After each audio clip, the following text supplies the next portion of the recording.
Hey gang, good to see ya. You might notice that I'm reading this off of my phone, but that's not because I can't remember my jokes. It's because I am autistic, and this is a really nice excuse to avoid making eye contact.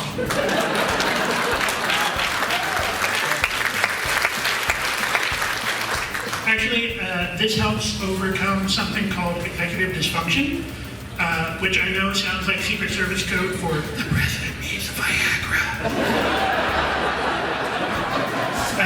But it's actually just a way of saying that my brain has a habit of putting the steps for simple tasks out of order or dropped from the list altogether.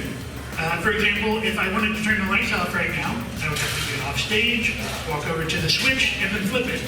But for a lot of autistics, those steps get jumbled, and they don't understand why they can't just flip the switch first to get it done with and then do the rest later.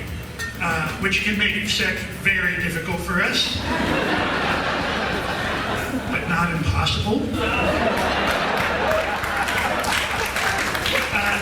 Executive dysfunction is not the hardest thing to overcome, but not managing it can lead to problems. When I was 5, it led to me lighting my family's backyard on fire. Spoiler alert, I survived. Now, I want to be very clear that my autism did not solely lead to this unintentional arson. I blame my mom, and I can prove it.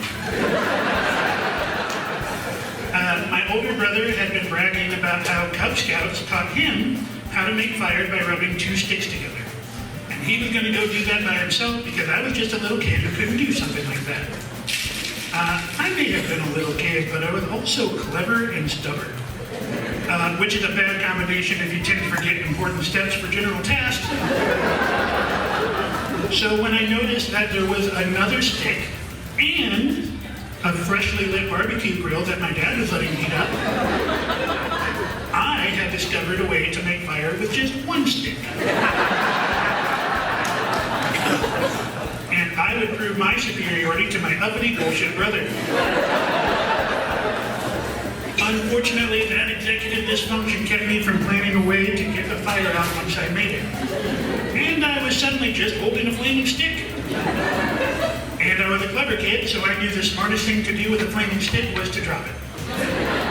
I just wish I had thought to drop it into the grill and not onto the dry summer grass I was standing on. The fire didn't spread fast, but it did spread. And my brother and I had to figure out how to solve this problem before anyone found out. So we did the only logical thing we could. We grabbed drinking cups, filled them up inside the house, and then snuck back out to douse the flame, which had already doubled in size. Our dad was not immediately aware that his backyard was on fire, but the neighbors screaming and grabbing their own garden hoses is a pretty big thing.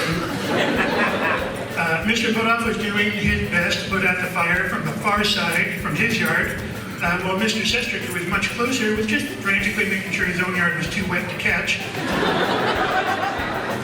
If you're wondering why my brother and I didn't just get our garden hose, it's because the outdoor faucet handle had been removed by our mom to keep us from making mud puddles in her garden, but still her fault. Thus making the ineffectual cut plan our only option and firmly putting the blame on, well, really anyone else. If you like that story, you should hear me blame my dad for the time I burned down the kitchen with chicken nuggets. Folks, genuinely thank you for listening to me ramble up here.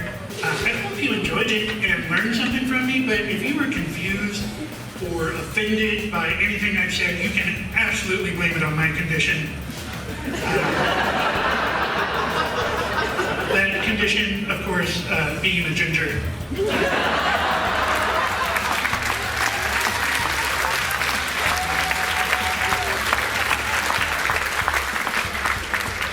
Folks, you were absolutely wonderful. Let's get your next comment out here. He was the critic's pick at, oh, now I gotta look at my napkin and see what he told me to say.